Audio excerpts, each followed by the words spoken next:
Hey guys, what's up? Mike Macdonald here, just coming out of Minneapolis, Minnesota. And today's video, I just wanted to cover part 4 of the cold market prospecting system. And if you're struggling in network marketing, maybe you've gone through talking with a lot of your friends, maybe you crashed and burned, maybe you're not excited about your warm market, or you're just looking to spin multiple plates, talk to more people at different times.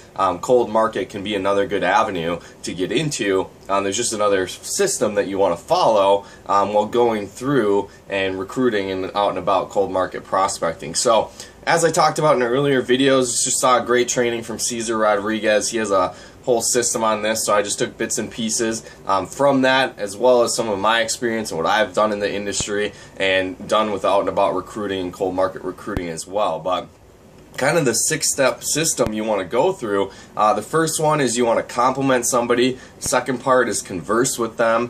Third is qualify. Fourth is the transition. Fifth is the takeaway, and 6th is closing with intent, and then bouncing or leaving or getting out of the scene, basically. So today I want to talk about the transition, part 4 in the cold market prospecting system, and how you can do that for your business. Now, it's kind of hard to not do 4 and 5 at the same time, so I'm probably going to be using some of 5 just because it's a force of habit. That's the takeaway. But the transition, you'll kind of see how it goes and how it flows with that. So once you've been forming the person, you've qualified them, you're conversing, you've complimented them, part 4 is transitioning, or in the FORM acronym, the message, where you start to deliver what you have to offer, show them your opportunity and your product. So a couple different examples that you might say. One could be saying something like, hey, just curious, would you ever be keeping options open to a side project if it didn't interfere with your work at blank? Whatever you'd been talking about. If it didn't interfere with the work you're doing as a restaurant manager, or if it didn't interfere with your work that you're doing in real estate, or if it didn't interfere with the work that you're doing in insurance right now.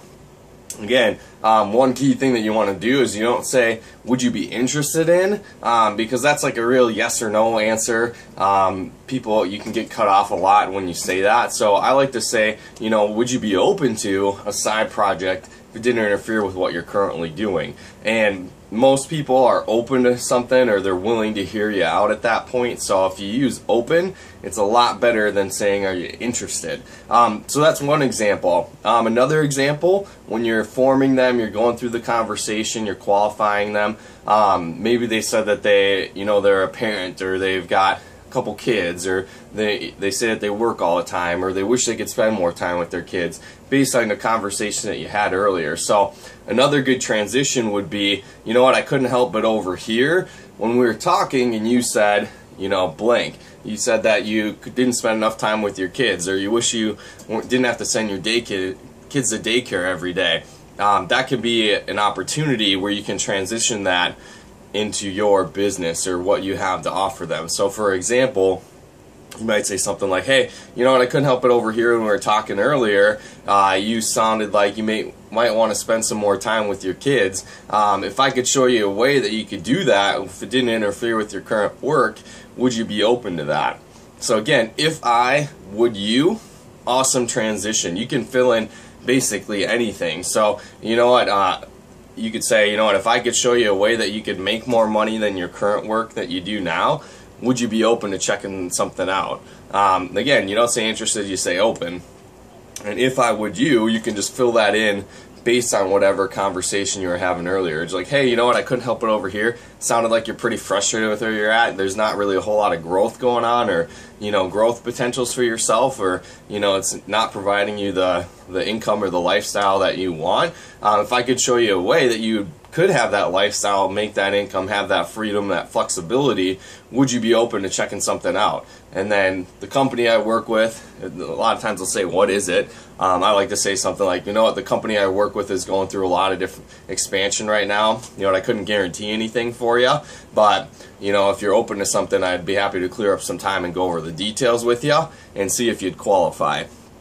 So that's one example that you could use. Again, if these are just some different transitions that you can use. So I like to use just curious to keep options open for a side project outside of what you're doing.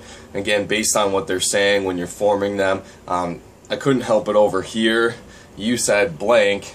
if I could show you a way to solve blank, would you be open to that? That's another good thing to say as well. And you know, I can't make you any promises, or you know, I can't guarantee you anything, but I could get you a chance to meet with some of the people that head up expansion. That's another transition you could use, kind of get yourself out of the way, where they're not going to continue to ask you questions. So just a couple different tips on transitioning from the conversation that you've had. So you've complimented them, you've started a conversation, you're learning about them, and then you've qualified them, and the fourth step is transition. And again, I tied a little bit in with the takeaway, but I'll cover that more in detail in the next video. But if you guys found value in this video, please comment, like, share, definitely subscribe to my channel. If you are in network marketing, basically the transition part, it really comes down to inviting. So if you are struggling with inviting, maybe warm market, you know, cold market, whatever kind of prospecting you're doing, if you want to improve that skill and become a master inviter in network marketing, head on over to CoachMikeMacdonald.com. You can either click on the link in the video or in the description below and just enter your name and email, and you'll get access to my totally free audio on how to become a master inviter in your business in network marketing. So if you want to get the #1 skill that you need to be successful in this business, inviting, if you want to get that down and become a professional, just head on over to CoachMikeMacdonald.com, enter your name and email for access to that. But appreciate everybody's time, and we'll look forward to talking to you again soon.